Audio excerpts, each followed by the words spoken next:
The film. This is the only thing that will change this.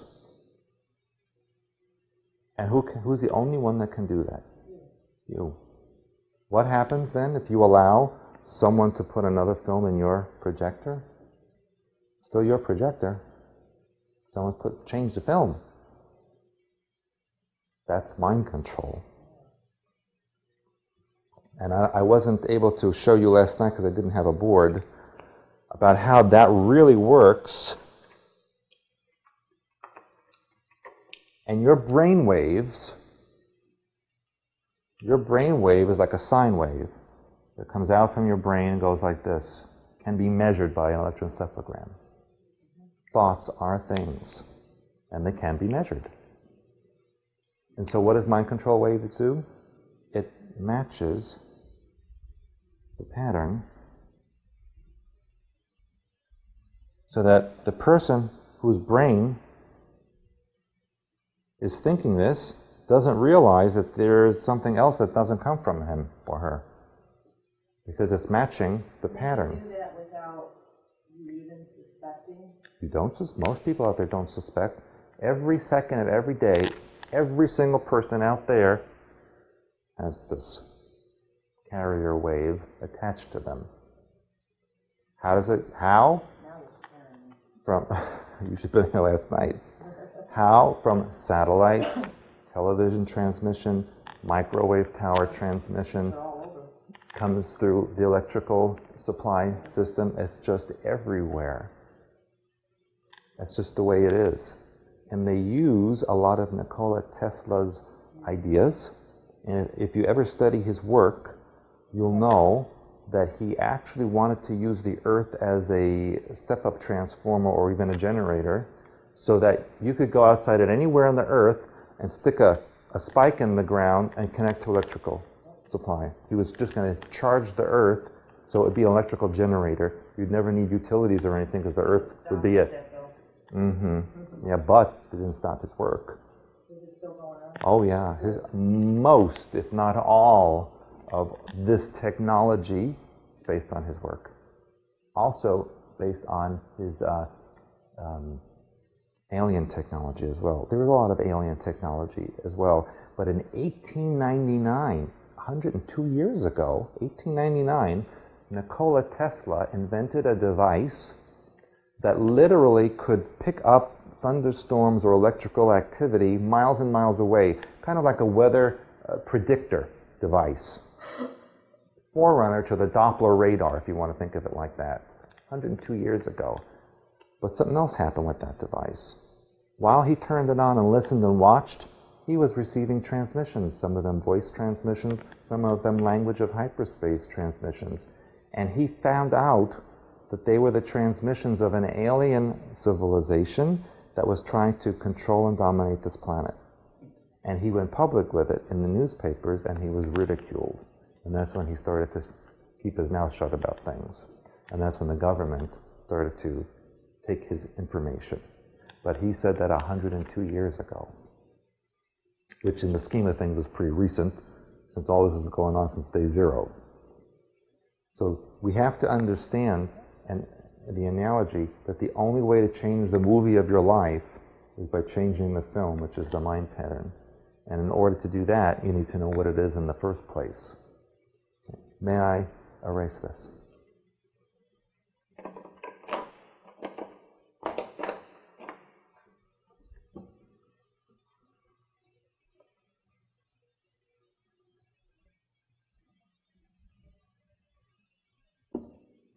No, I'm going to leave that part up. Now, we had left brain and right brain. And we said that the left brain was the logistical mind,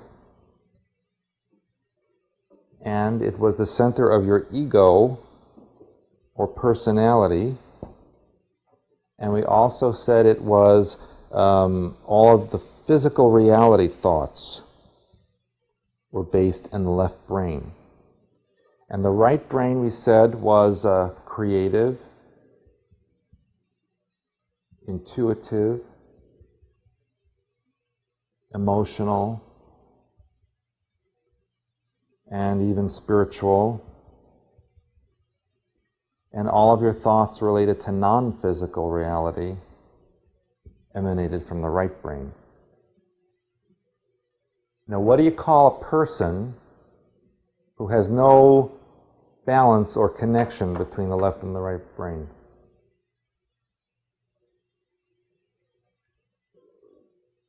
I know you have them in Chicago. They're called bipolar. That they switch back and forth with no balance between the left and right brain. Bipolar. And what happens when they get stuck in just one, and they can't go out of that one side? That's schizophrenia. I mean, they're only stuck in one side. You could be stuck in the left brain, or you could be stuck in the right brain. Yeah, exactly. They are politicians. But the balancing factor is the pineal gland. It acts as a liaison or balance between the left and right brain so that your thinking doesn't go to one extreme or another. It also controls a lot of the other endocrine or glands in the body that produce hormones and other secretions. It's very probably the most powerful organ in the body because it is a liaison between the left brain and the right brain. It controls fluids in the body. And it is the intermediary between the physical and non-physical existences.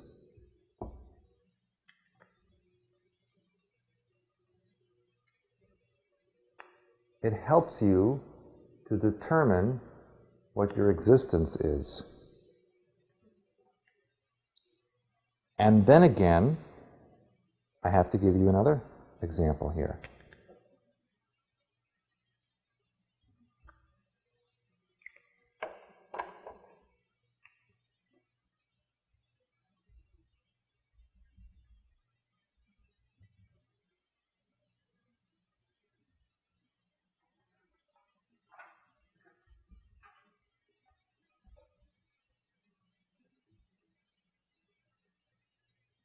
What is the difference between those three, and what parts of the brain are they associated with? Which one? Well, no, the prayer would have to be left side. Well, you're correct, but let's first define what is prayer? Why is it left side? Because you're thinking. You're using your left brain to ask for or pray for something. And so when you do that, what does that imply when you're asking for something? It implies that you don't have it. It implies lack. And the side of your brain that would see lack would be the logistical, physical side, because it's, I don't have this. It doesn't have any concept outside of the physical. So you're correct.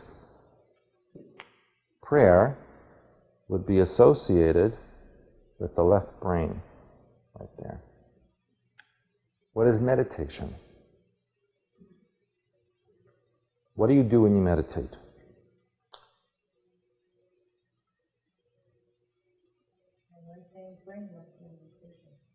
Well, you're listening. Yeah. You're trying to have no active thoughts, but you're just listening to what's going on in the universe. Yeah, because you're receiving. You're in a receiving mode. This is a transmission mode, and this is a receiving mode. So what part of the brain would do meditation? Right. The right side. Because it's involved in the non-physical, emotional, intuitive side.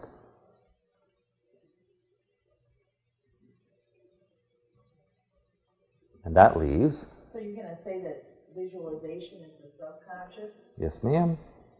Because, what does it do? Visualization pulls in from the left and right side. You visualize and you do use logic to kind of still ask or say that this is what is going to happen, this is what I'm noticing. Okay. Because what you're doing is you're saying, I know what I want from physical reality, and I'm going to create it.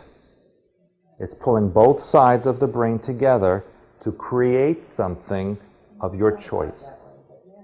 That's why the pineal gland is so important, because it's pulling in both hemispheres at the same time. Normally, you're only using one hemisphere at a time.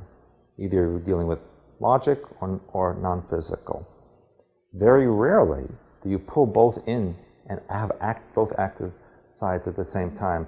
They have found, and you've read this in the newspaper recently, that women use both sides more actively than men do. Men just do one